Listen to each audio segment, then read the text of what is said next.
ones start to split off. And the two main points where they split off are anchoring and aiming. With anchoring, and with Olympic recurve, and if I mess up, jump in and correct me here, Gabe. Everybody pretty much shoots split fingered, which means the arrow is between your two fingers, and they anchor tight to the bottom of the chin. Well, with barebow, that doesn't work. So if you ever tried to shoot barebow that way, what happens? If you aim with the tip of the arrow, it's gonna go way up in the air somewhere. So with barebow, generally, we hold the string 3 fingers under the arrow, and we anchor somewhere up on the side of our face. Because that anchor is somewhere on the side of your face, it's good and bad. It allows us a lot of creativity on where we want to anchor, but it also allows us to make a lot of mistakes. I'm assuming everybody here, all the barebow shooters, pretty much shoot 3 fingers under. Is there anybody who shoots split finger? I am right now, but it's part of my face. Okay. So that's just was working for 18 meters, but Okay. I want to move up and I have to shoot for Okay, okay. Does everybody, now back up a second. Whenever I work with a new barebow shooter, there's usually 2 questions I ask them. The first question is, where do you anchor? If you can't specifically answer that question, you have a problem right off the bat. Does everybody have a specific anchor point that they use? Okay. Now, when we're talking about side of the face anchors, there's 2 types of anchors. There's what's called soft tissue anchors, and there's hard tissue anchors. What a lot of people do when they anchor on the side of their face, a really common one, and I'll just use this as an example, is middle finger in the corner of the mouth. Does anybody use that? Okay. Anybody use it like index finger in the corner of their mouth? Okay. The problem with just anchoring in the corner of your mouth is it's called a soft tissue anchor. This corner can move all over the place. So if all you're doing is anchoring in the corner of your mouth, one time you might be here, the next time you might be way up here, you might be way down here. It's gonna make your arrows fly high and low. So what we wanna do is develop what's called a hard anchor. Now if you push your finger into the corner of your mouth, you're probably gonna feel a tooth somewhere, usually your eye tooth. If you're gonna anchor somewhere in the corner of your mouth, what you really wanna do is touch that fingertip somewhere relative to a tooth, preferably on your upper jaw. That's not gonna move relative to your eye. So if you come back, instead of just touching the corner of your mouth, you push in and feel the bottom edge of a tooth, that's gonna be the same every single time. So that's the first thing, it helps you get the back end of the arrow in the same place every time. So it's just something to keep in mind when you're shooting. You know, put your hand up on the side of your face, kind of try to feel a tooth or something with that fingertip. Also, if you put your hand up to the side of your face, how you anchor, you kind of push that hand into your face, you should feel other things that it contacts.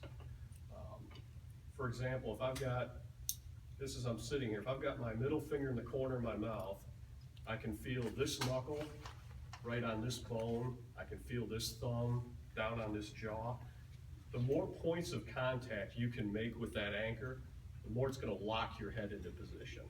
Because if you're anchoring just a finger in the corner of your mouth, you can still take your head and go all over the place with it. But if you're contacting multiple places, it's gonna keep your head stuck into the same spot, time after time. Unfortunately, you know, compounds, you have a peep sight to try to keep your head in the same spot. Barebow, we don't have that luxury. Don't have it in Olympic recurve either. So just a few things to keep in mind when you're working on your anchor point to try to keep your head in the same place. Another thing that, I don't know if you've discussed with them, how Olympic recurve, string blur. With the more advanced class. Okay, okay.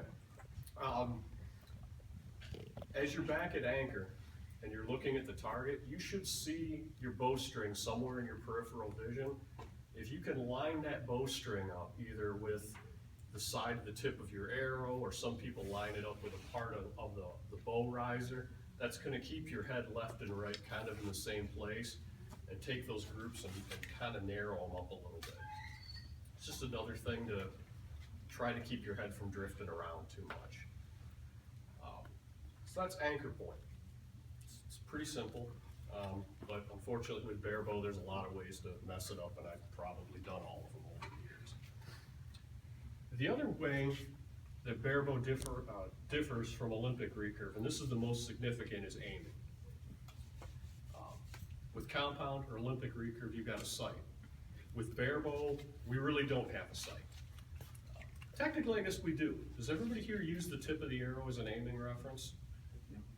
Okay, that's your sight. How you use it is where things get a little tricky sometimes.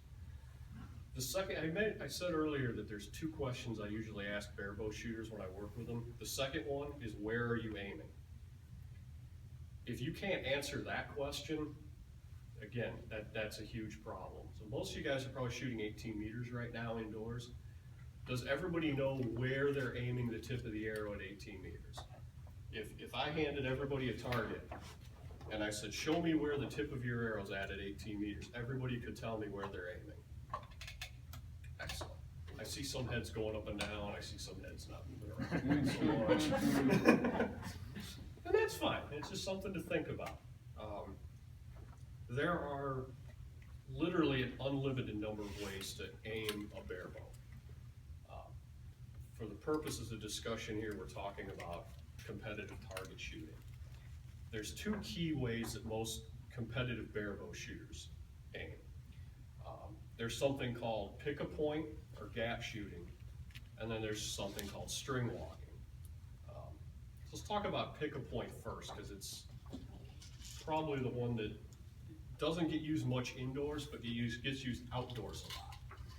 Now, because we're all aiming with the tip of the arrow, these barebow aiming systems rely on something called the point on distance.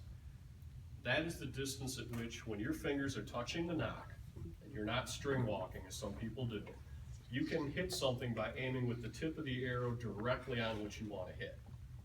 It's called your point on distance. For me, with my outdoor setup, it's 48 yards. Everybody's going to be a little bit different. So whatever has anybody here played around to figure out what that distance is by any chance? Maria has, okay. This more relates to outdoor, and the only reason I'm mentioning is because outdoor season's right around the corner.